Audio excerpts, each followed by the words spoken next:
ladies, welcome to Women Win Wednesdays. Today I'm here with my girl Felicia, and we're going to be talking about how do you know if he's the one? How do you know if he's a keeper or the Grim Reaper? We'll let you know coming up next on Women Win Wednesdays.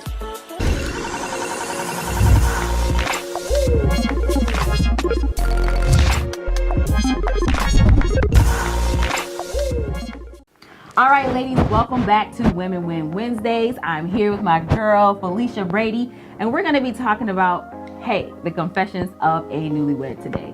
So I know a lot of you ladies want to know, what is it like to be a newlywed if you're looking to be married? So my girl, she's going to talk to you about, what is it like to be married, how they came to know each other, and, what to look for in a mate. So we're going to talk about, first of all, how did you guys meet? We met through a mutual friend. Okay. And we played cards all the time and joked, laughed. And I'm gonna be honest with you, he wasn't my kind in the beginning. Okay, he wasn't your kind. He wasn't my kind in the beginning. So, like, how did he become your kind? How did he become your type? What made you start liking him? So it took 25 years later. 25 years later? 25 years later. Wow. Okay. It took 25 years later for him to be the one. Okay. For me, because again, he wasn't my type. He wasn't my kind. So what y'all met in high school? No, we met at a mutual friend. We met at my house. Okay. Through a mutual friend. Okay. And through other friends, so it was more than one. Right. And he liked me, and I just like no. Okay. Mm-mm. So that's like how me and Brian met. I didn't really like him in high school. He would follow me all around in high school, asking for my number, and he finally got it. But when he came to my house, I was on another date. So, but he finally hawked me down. And so, some of these things happen. It's not going to happen, like you want it to happen. Things happen organically. So, you just got to let it happen. So, I'm just going to ask you a couple questions. And, some of the ladies have written in and they want to know a few things. So, I'm going to start asking you these questions here. So, how long did you guys date? We have dated for 2 years. Okay. We got engaged 3 months after we started dating.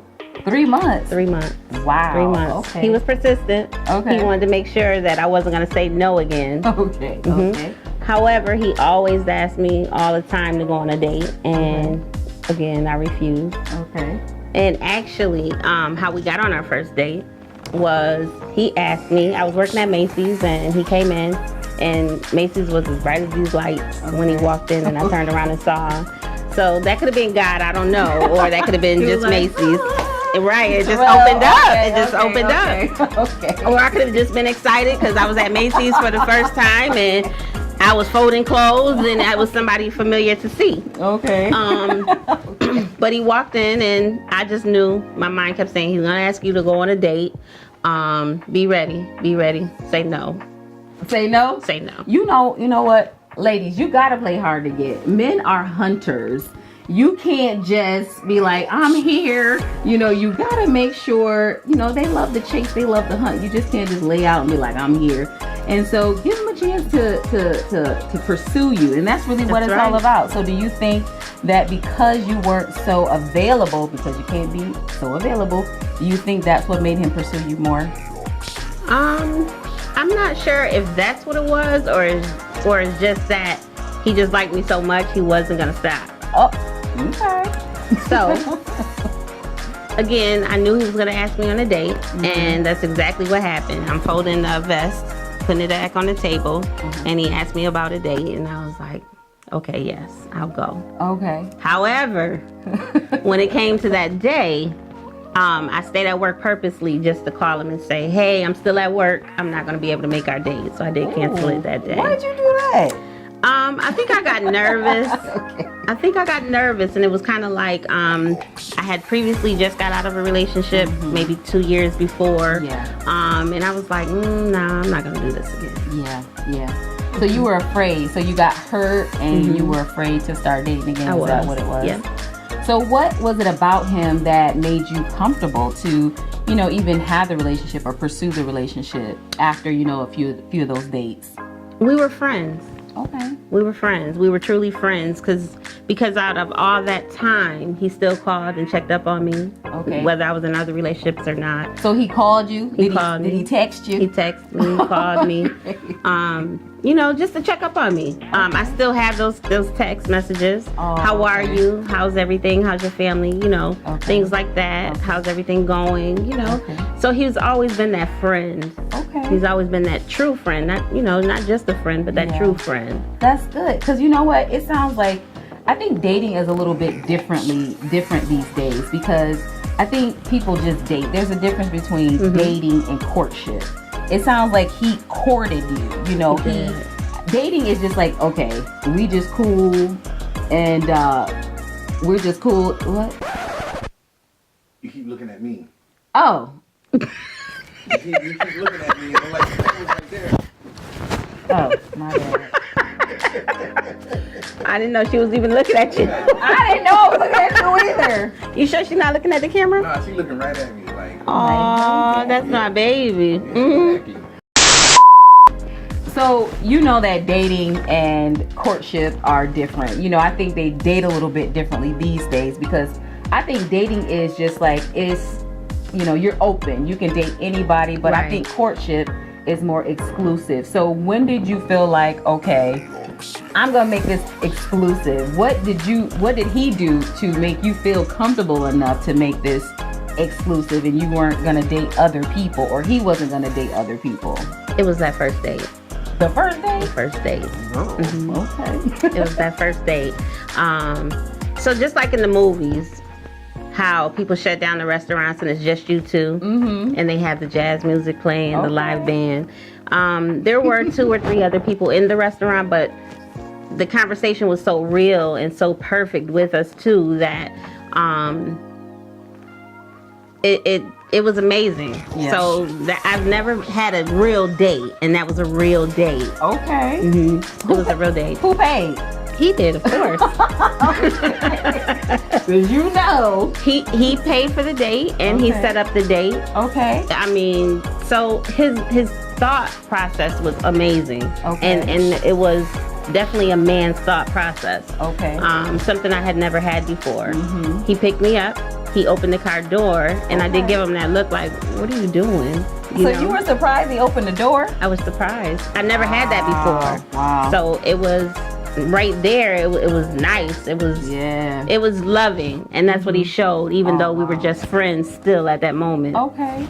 So it's really about building a friendship, building a relationship, because that's really what keeps that relationship alive and long way after you're married, because Brian and I've been married Right. for 20 years, so we were friends before we got married, and Right. you have to establish that friendship. We did establish that exclusivity, where it was just, there was no game playing. It was about just, it was you and me, Yeah. and no other third party. Right. So why do you think women are more apt to say, it's okay if he dates other people and things like that while we're dating, but we're supposed to be exclusive? Why do you think that is? I think it's because most women are used to men doing what they want to do in a relationship. I think that women they have low self-esteem, so they feel like it's okay if he dates as long as he comes back home to me, or he comes by and visits and things like that. And for a long time, that was me. I was her for a long time. So what was it that made you really begin to have that self-esteem? Because, how do you get that? There's some women that are just like, listen, hard line, like, listen, you with me and you with me, or we just gonna share this guy, and I'll just, when I see you, and it's good.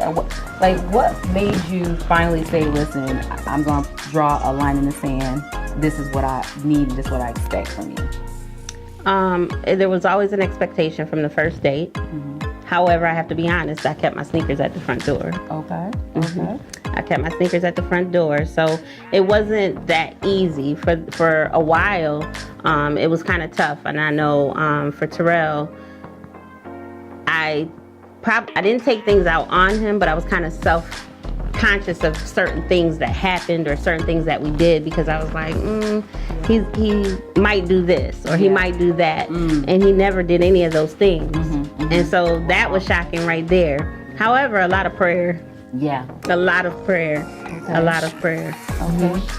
So that's really good. I love the fact that you brought up the point where you were kind of afraid that, you know, he was going to cheat, or maybe he was going to leave, or he was going to not maybe be there. Is that some of the things that you were afraid of? That's the typical man. And so that's what I expected of him. Okay. I expected him to cheat or see other women or get those phone calls and we're sitting next to each other and he got to put his phone away or keep it on mute. I expected those things from Terrell. Yeah. But he was always open, and he was so open. Yeah. It was shocking. Yeah. And he's still open to this day, where I'm more like, I'm not telling you, you know, but I know in time, God's still working on me with releasing certain things and sharing with him certain things.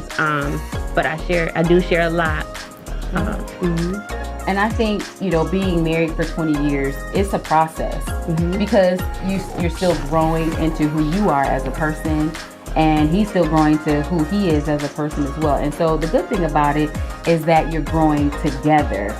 There are going to be some things from childhood that you still have to work through, especially if you're newly married. You got to find each other's triggers and things like that. But that's a process. And I love what you said about prayer, because I'm telling you, we have a Christian background. We are Christians. We have the Christian faith.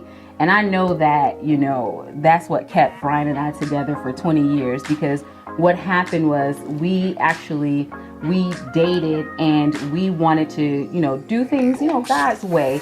And so we prayed after every encounter. Like, he would come to my house and I'm like, okay, you gotta leave. It's 10 o'clock. It's 10 o'clock. You got to go. But before you go, let's pray. And that really built that friendship and that relationship. So what do you feel is the best part of being a newlywed and being married? Newlywed and being married, he prays for me even when I'm sick. Okay. I never had that before either. Okay. No, never had that before. Wow. And to be honest with you, God had to tell me that he was my husband. Okay.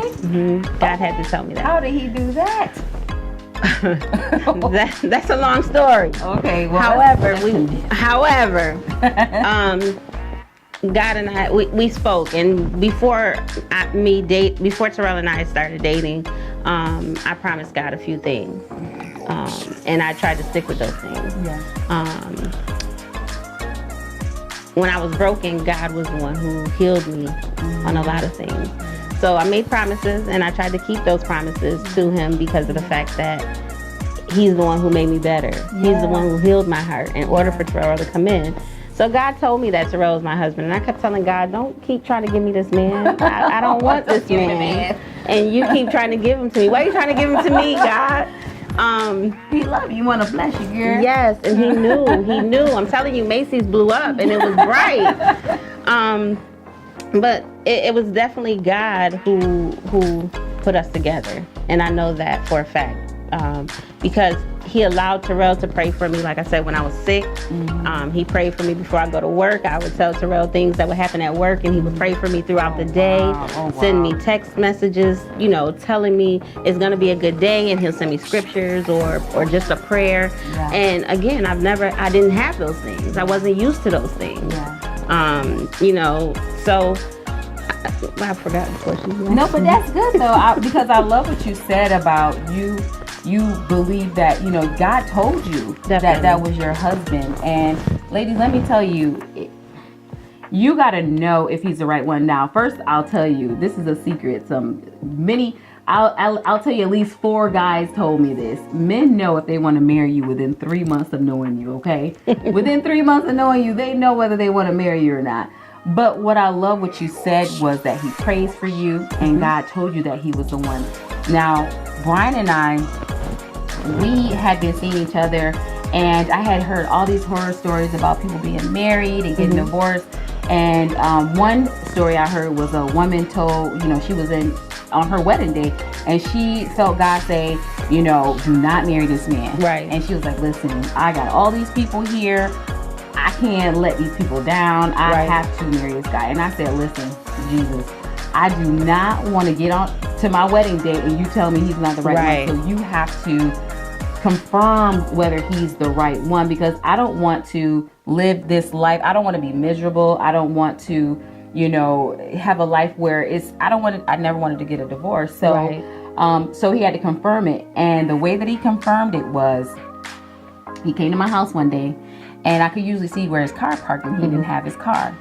And so I said, where's your car? And he said, I don't have it. And I was like, what do you mean you don't have your car? Right. And I'm thinking like, does another girl have your car? What's going on with this car? And so he said, and I was thinking in my mind, like, he is so irresponsible. I am not dating this guy. I'm not marrying this guy. And he said, I bought you a ring. I bought you your wedding ring, and they repossessed my car. I saved up for your ring. I saved, my car money to get your ring, and I wanted you to be my wife. And that's why they took my car. And I said, Lord, ain't no man gonna let his car get repossessed to get you no ring. But that was a sacrifice. And I'm telling you, if he's not gonna sacrifice for you dating you, he's not gonna sacrifice for you getting married, while you're married. Exactly. Yeah. Exactly. And Terrell has sacrificed time and time again in these last 2 years. And that's another thing that has shown me that he's God sent for me. That's awesome. Definitely. That's awesome. So you've been married for over 100 days. This is Confessions of a Newlywed. So what are some things that you found out about Terrell that are really funny? Like, He likes to dance in his drawers. Sorry,